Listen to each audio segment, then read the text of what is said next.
senhores telespectadores, viemos hoje à vila de Mértola, no Baixo Alentejo.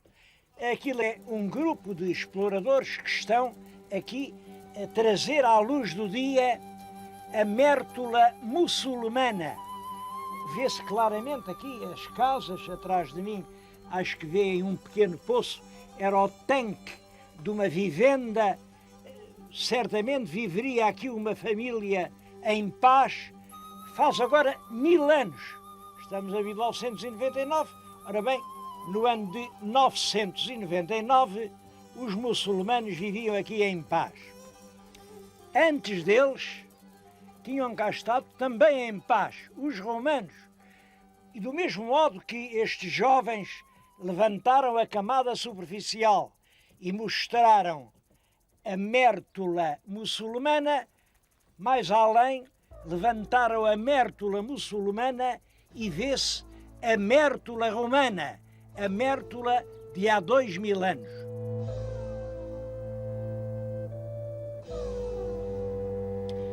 A cidade muçulmana era de tijolo e de taipa, ao passo que a cidade romana era de mármore. Estão a ver aqui junto de mim um pedaço de uma coluna, mas tudo isto é mármore de uma grande construção romana. Aqui o mais interessante é isto. Este terreno não se prestava nada para fazer uma cidade, porque era uma vertente muito inclinada, mas os romanos eram realmente grandes construtores. O que eles fizeram foi, daquele lado, um criptopórtico. Um criptopórtico quer dizer é uma construção debaixo da terra que serve para fazer aqui uma plataforma. O criptopórtico, que deve ter sido construído há perto de 2000 anos, ainda hoje lá está.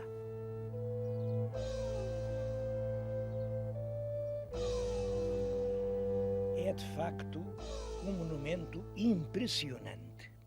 Bom, é das coisas mais importantes que os romanos fizeram aqui em Portugal. E apesar disso, é pouco conhecido. Eu estou a falar-lhes nisto porque gostava que os meus telespectadores agora pensassem o seguinte: quando aquele antiquíssimo monumento foi feito, mais ou menos pela mesma altura, um escritor latino chamado Ptolomeu escrevia que Mértola, nessa altura dizia-se Myrtilis, era um ópido antigo e preclaro. A frase exatamente é Oppidum antique et preclare.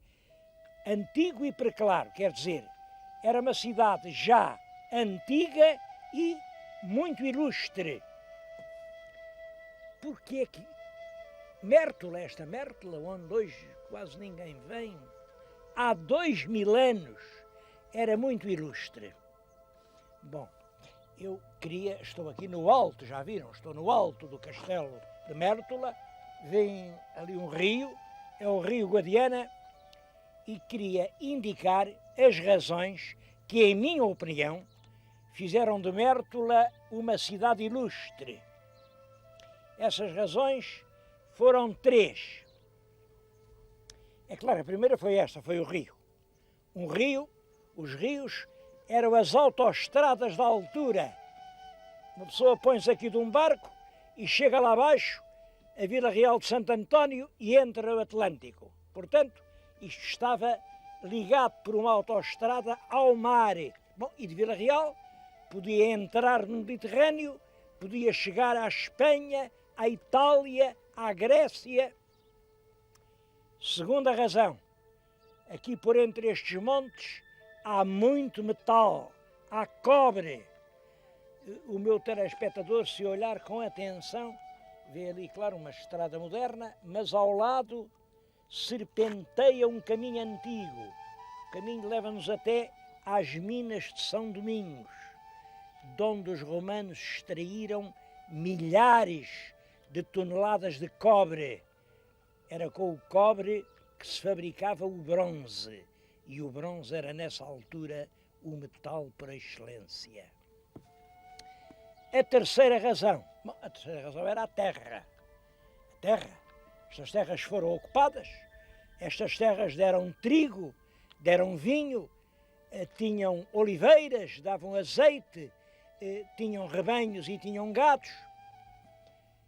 Três razões, mas para mim as principais foram as duas primeiras.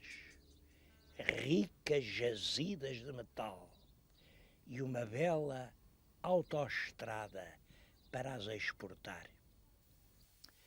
A cidade romana situava-se num esporão marcado de um lado pelo rio Guadiana e por outro lado pela ribeira do Eiras. Portanto, estava muito bem defendida.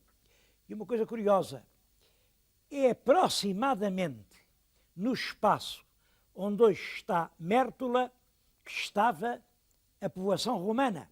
Quando se faz uma escavação aqui no centro, vai-se logo encontrar qualquer coisa que fala de Roma. Eu estou-lhes a falar no subsolo da Câmara Municipal.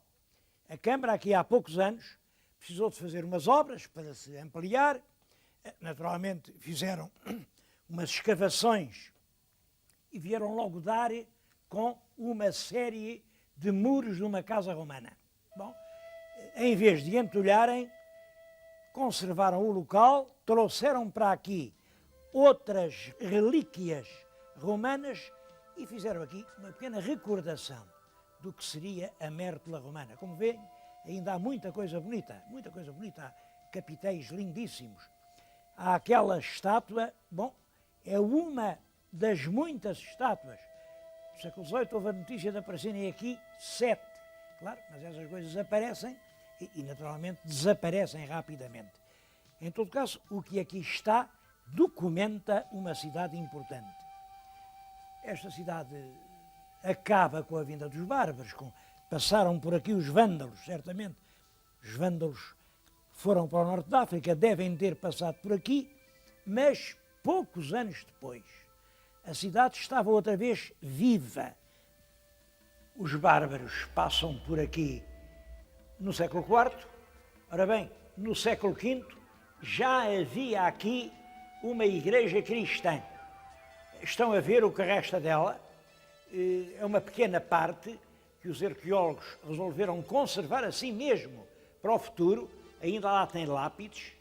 Era um grande templo. Está ali uma reconstituição hipotética. Como veem, era uma grande igreja. Bom, e faziam-se aqui os enterramentos. Eu estou-lhes a falar junto de uma lápide particularmente expressiva.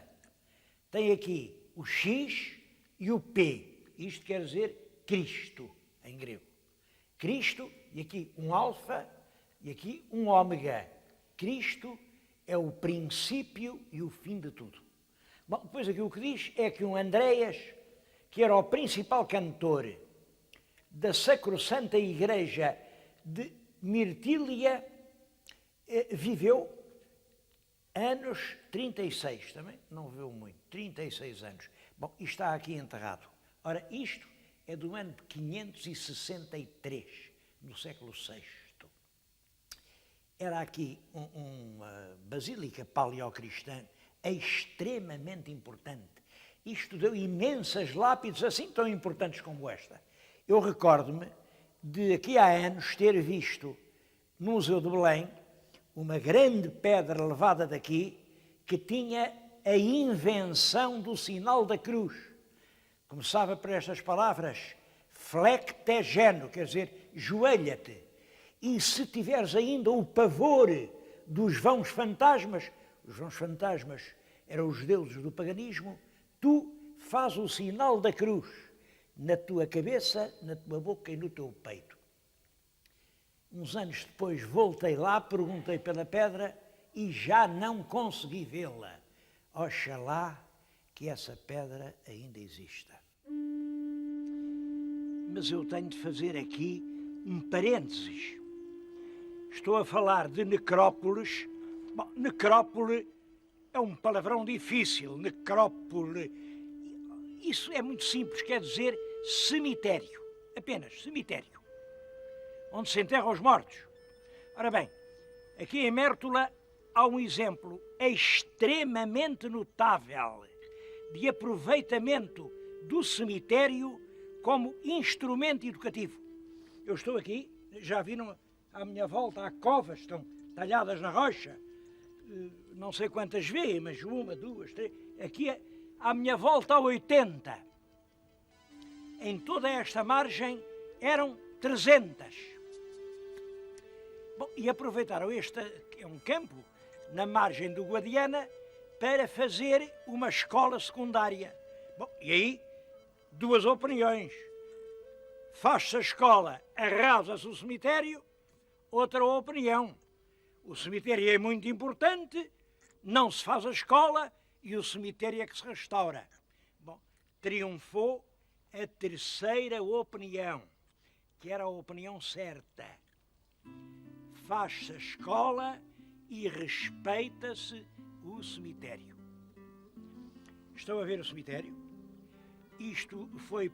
Estes trabalhos foram feitos agora nos últimos anos, entre 1991 e 99, e foram feitos por alunos da Escola Profissional Bento de Jesus Caraça, uma escola que tem sede em Lisboa, mas tem um polo aqui em Mértola.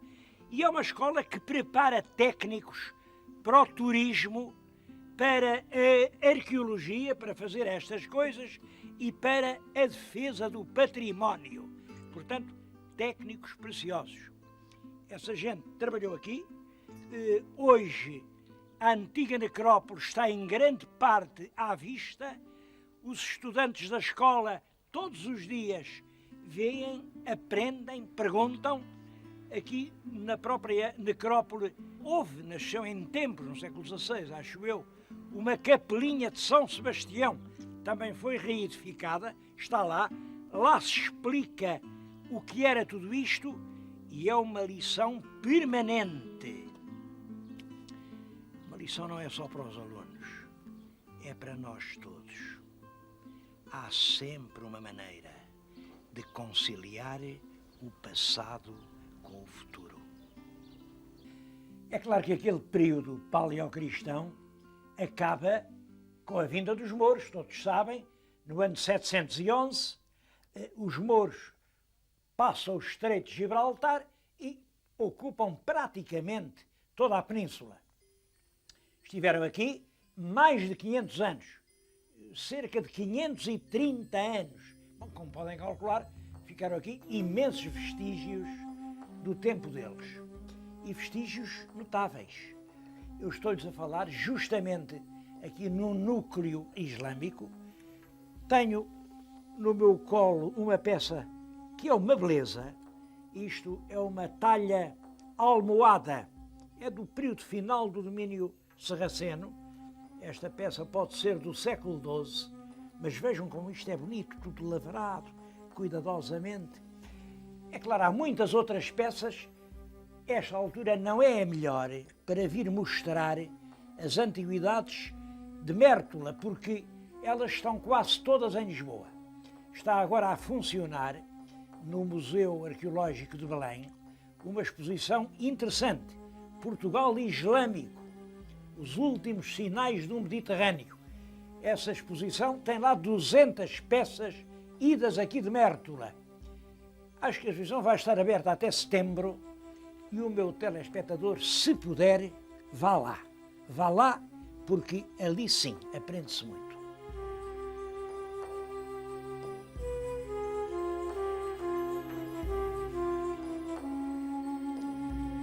Naturalmente, quando os mouros foram expulsos, os cristãos foram à mesquita, rasgaram ou queimaram tudo quando falava em Maomé e dedicaram a mesquita a Santa Maria. É uma bonita Santa Maria. Santa Maria de entre as vinhas, porque de facto aqui há um vinho delicioso. Eu estou a ver o Pai Pérez a beber o vinho e a dizer bendita Santa Maria. Realmente o nome é bonito, Santa Maria de entre as vinhas. Bom, mas a mesquita era mesquita, tinha este feitio, o espaço é exatamente o mesmo. O mirabe que era o altar do Corão, ainda lá está.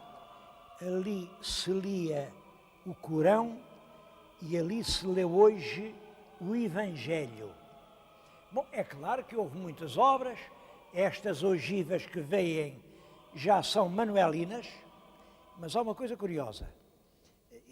Uma grande parte destes fustos de coluna são reaproveitamentos de materiais romanos.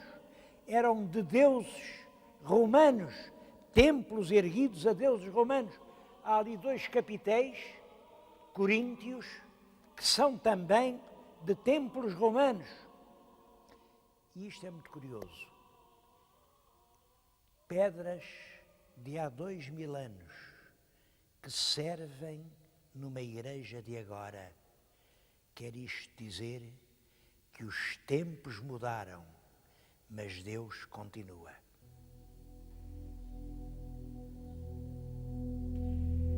O Castelo de Mértola foi durante muito tempo a cabeça da Ordem de Santiago. Disse durante muito tempo, como sabem, atualmente a cabeça é em Palmela. E a Ordem era uma coisa extremamente importante. Está aqui um cavaleiro da Ordem de Santiago, penso que não é o próprio Santiago, visto que já tem as insígnias da Ordem e não tem resplendor de santo.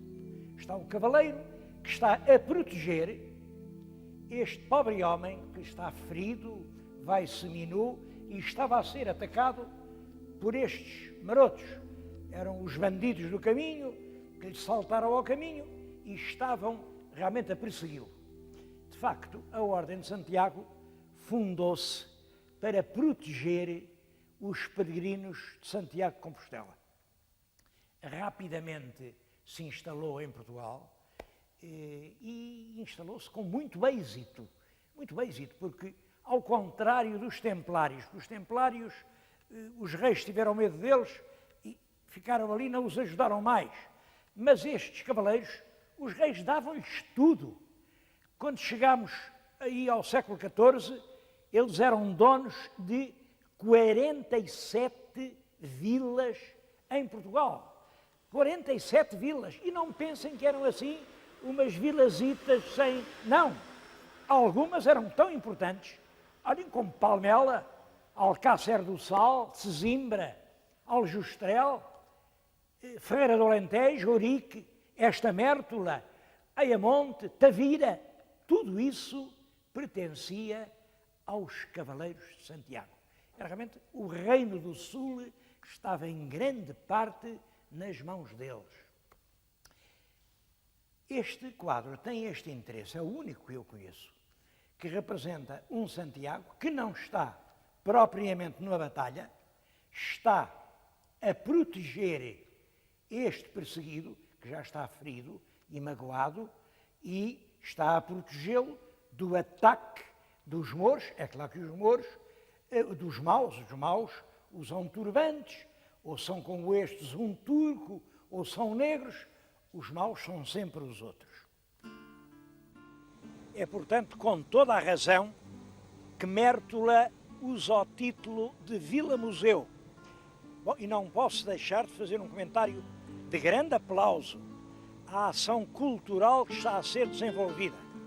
Belos livros, belas instituições, assim é que se preserva o património.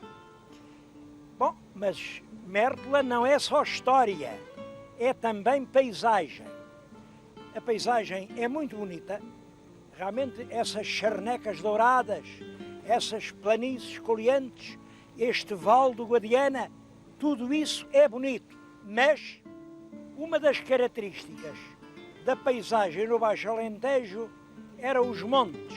Ora bem, os montes estão realmente a desaparecer. A gente lê aí, vendem-se montes em todo o Alentejo. E depois, o que é que fazem aos montes? A gente passa por aí, o que vê são ruínas miseráveis, são montes a cair. E não são só os montes. Eu quis vir de propósito aqui, estou-lhes a falar no Pulo do Lobo. Este é o Guadiana. Olhem para as águas do Guadiana. Deviam ser transparentes, Ainda há umas dezenas de anos havia aqui pescadores, muita gente vivia do peixe do rio. E agora, esta baba que parece gangrena, isto é veneno. De onde vem isto? De onde vem isto? Eu sei perfeitamente. E porquê é que eu não digo? Eu não digo porque toda a gente sabe. Toda a gente sabe e só não impedem este verdadeiro crime contra a natureza porque não querem. O dinheiro tem muita força. Isto é poluição industrial. Isto mata o peixe no rio. Isto destrói a paisagem. Bom, mas não vou falar nisso. Olhem, estou no pulo do lobo, vou-lhes contar uma lenda que ao menos acaba tudo em bem. E é uma lenda verdadeira, quer dizer, é verdade que o povo a conta. Diz que ali em cima, numa aldeia, havia uma princesa muito bonita. E havia um rapaz que a namorava, que vivia daquele lado, e todas as noites ia estar com a princesa. O rei não gostou e disse: tu não voltas a estar com a minha filha. O rei, é claro, o rei era mágico. Olha que se voltas, eu transformo-te em lobo. Mas o rapaz continuou. Um dia o rei viu e bom, fez lá os truques e o rapaz passou a ser lobo. Mesmo assim, todas as noites, pulava por estas rochas e ia estar com a princesa. Até que o rei resolveu mandar os caçadores todos apanhar o lobo aqui e matar o lobo. A rapariga, desgostosa, deitou-se à água e morreu juntamente com ele. É uma lenda, não sei que fundo haverá nisto, é uma lenda de lobisomens, uma lenda de Romeu e Julieta aqui entre os penedos. Bom, agora já não há lobos, já não há Julietas, o que continua a haver é este veneno no rio. E já que falei em veneno, queria que vissem isto. Não é uma lagoa, é um depósito de águas que se formou no fundo da cratera de uma mina, de uma exploração mineira a céu aberto. Estou agora a falar-lhes na antiga mina de São Domingos. Antiga, ela já vem do tempo dos romanos. Bom, mas a grande exploração é do século passado, durou cerca de 100 anos, acabou em 1965. Acabou porquê? Acabou porque os donos estavam no seu direito e isto continua a ter cobre. Só que os donos disseram agora já não é rentável, quer dizer, pode-se encontrar cobre que sai mais barato do que este.